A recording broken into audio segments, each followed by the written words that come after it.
Vaishali recording studio Phulparas चौक से।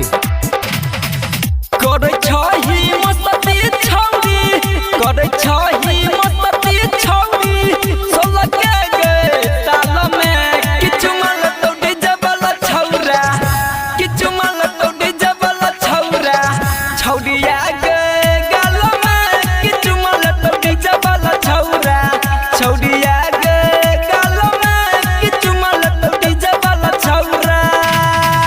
करे छही मस्ती छौरी, करे छही मस्ती छौरी, सोलह के गे ताल में किछु माल तो डीजे वाला छौरा, किछु माल तो डीजे वाला छौरा, छौरिया गे गाल में किछु माल तो डीजे वाला छौरा, छौरिया गे गाल में किछु माल तो डीजे वाला छौरा, छौरिया गे गाल में किछु माल तो डीजे वाला छौरा।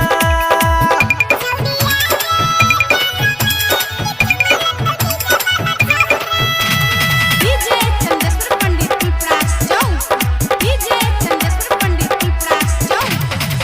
जब तू लगा के यलही अखिया में कह जा गे, आपस में छौरा सबके होई छै खूब झगड़ा गे, होई छै खूब झगड़ा गे, होई छै खूब झगड़ा गे।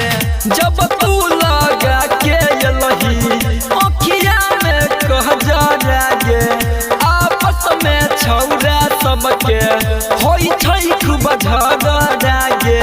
कोना फसल ही छौरी, कोना फसल ही छौरी, अपना गे जाल में किछु माल तो डीजे वाला छौरा, किछु माल तो डीजे वाला छौरा, छौरिया गे गाल में किछु माल तो डीजे वाला छौरा, छौरिया गे गाल में किछु माल तो डीजे वाला छौरा, छौरिया गे गाल में किछु माल तो डीजे वाला छौरा।